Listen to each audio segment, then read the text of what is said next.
Hi class, this is part 2 of lesson 11.1, prime factorization and finding the GCF.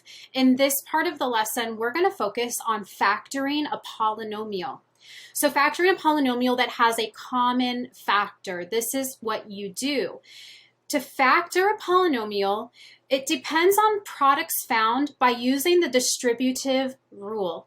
Consider the product 2 times x plus 5. Let me get my pen working here.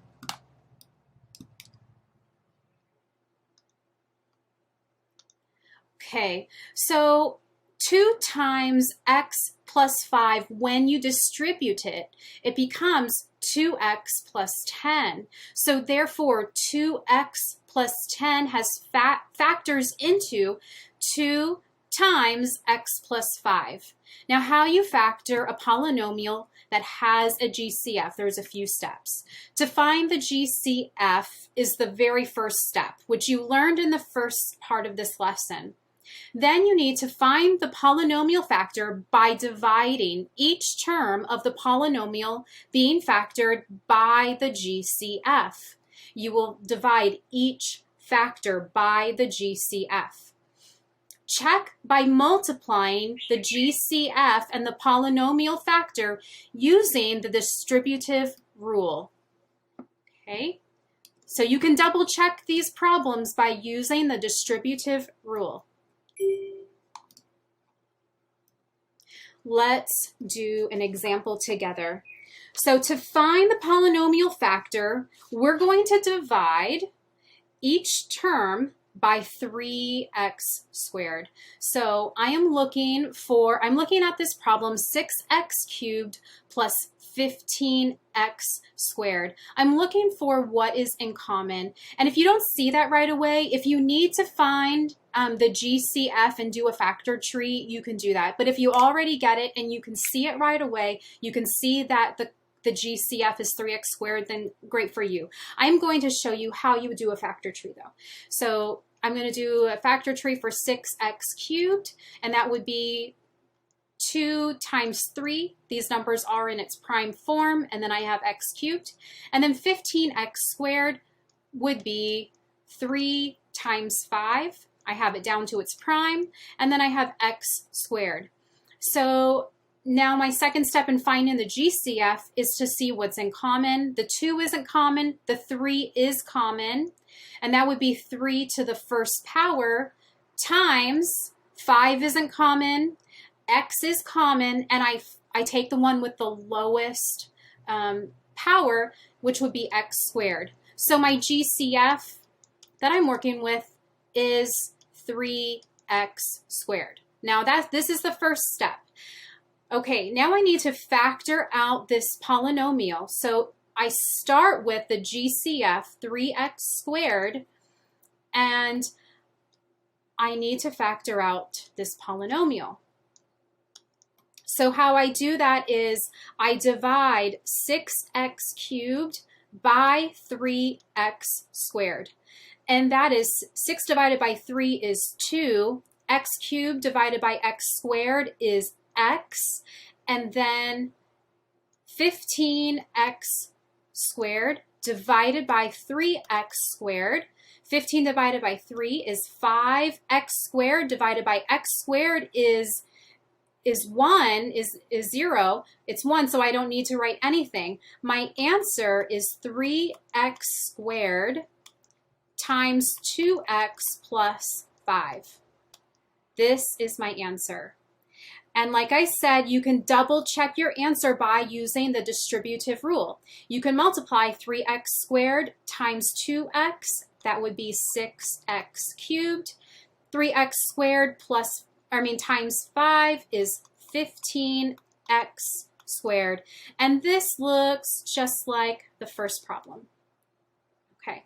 So next we have 3 different terms here, and we need to find the greatest common factor, the GCF of all 3. Now the 5 is taken all the way down to its prime, so I'm going to leave this as it is. We can break this into 2 times 5, those are the primes. And then 25, the primes are 5 and 5. So I look to see what's common. 5s are common, 5 to the first power. And then 2 is not common. My x's are common, so I look for the lowest power, which would be x to the first power, times y is common. My lowest power would be y squared. I multiply this, and this equals 5xy squared. This is my GCF. That is what I'm going to use to factor out this polynomial. So I start with 5xy squared, and then I'm going to just put a blank space, put a minus sign because I need to line it up with what is up originally in the problem. I'm going to leave a blank here, put a plus sign, and leave a blank, and this will conclude my polynomial. So what I need to do is divide each of these terms by my GCF. So I have 5x cubed y squared divided by 5xy squared. So when I divide 5 by 5, that's 1. X cubed divided by x is x squared. Y squared divided by y squared is 1. So my first term is just x squared. Then I have negative 10x squared. Let's go ahead and write that. 10x squared y cubed divided by 5xy squared. Negative 10 divided by 5 is negative 2. X squared divided by x is x. Y cubed divided by y is y. Now, my last one, 25 xy to the fourth power divided by 5xy squared. 25 divided by 5 is 5. X divided by x is 1. Y to the fourth power divided by y to the second power is y to the second power. So my answer is 5xy squared times x squared minus 2xy plus 5y squared. And please double check your answer. If you use the distributive rule and you multiply it all out, it will look like the beginning question. Let's factor negative 3xy plus y squared minus 3y. If you can see this right away, you will see these are pretty small numbers. You will see that the GCF is 3y. If this is hard for you to do right from just looking at it, please do the factor tree for each term, like I showed you in the past two examples. So my GCF is 3y. It is a common factor in all of these. So now I'm going to go ahead and factor out all three terms. So what I need to do is divide each term by the GCF. So I'm going to divide negative 3xy divided by 3y. So this cancels, and that's 1. X divided by nothing is just x. Y divided by y is 1, so I'm just left with negative x. Then I need to divide 6y squared divided by 3y. 6 divided by 3 is 2. Y squared divided by y is y. Negative 3y divided by 3y.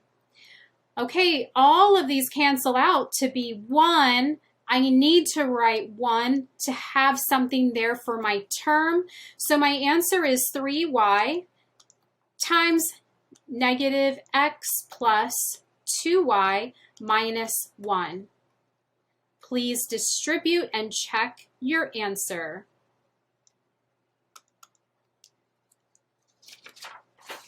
One last example. Okay, not every GCF is going to be a monomial. Sometimes it's going to be a binomial, and this is when you have two terms. So this is an example of that.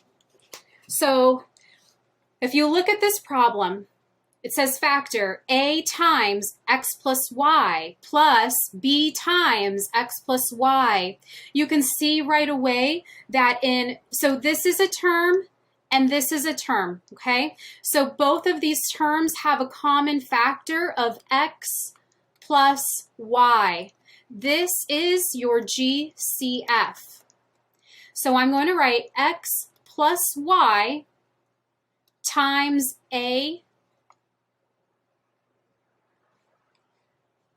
Oh, whoops, don't want to do that. I'm going to leave a space for my first term plus my second term, and I'm going to factor this out by division. So what I do is a times x plus y divided by my GCF x plus y. So when I divide this all cancels to be 1, and I'm left with a. Now when I do for the same thing for the second term, b times x plus y divided by x plus y. This cancels and becomes 1, and I'm left with the b. So my answer is x plus y times a plus b. And I'm going to go ahead and put this in parentheses, and this is my answer.